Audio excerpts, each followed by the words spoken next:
Magandang araw, Luzon, Visayas, Mindanao sa buong mundo. Nandito ako sa bundok kabukid. Nandito ako Nag-harvest ako ng mga prutas. Ayun Ayun. Ito mo, langka, ito marang, ito pinya, ito mangga. Ito guys, limonsito guys. Ito Bisaya na pinya Madilaw-dilaw na. Ito Hawaii. At saka ito yung sili guys. Mga kabukid, sili. Pinuputol na lang dito sa amin sili guys. Sili, mga kabukid Itong kahapon naputol ko kahapon ayan. Sarap yan. Ito.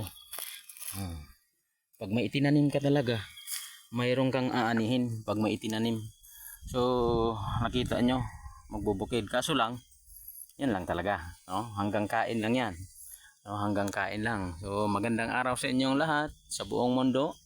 Luzon, Visayas, Mindanao. Shout out sa inyong lahat.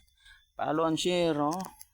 Yan lang ang natin. Yan lang ang mga natin dito sa bundok. Yung mais ko malapit na. Malapit na, yun Yun Yun. Makakakain na. Makakakain na. So hanggang dito na lang, Prutas, hanggang dito na lang. Ayun. Ayun, sili hanggang dito na lang, Ayun, limonsito. Ayun. Hanggang dito na lang. Bye-bye. Mahal ko kayong lahat, mga followers. Follow and share. Bye-bye.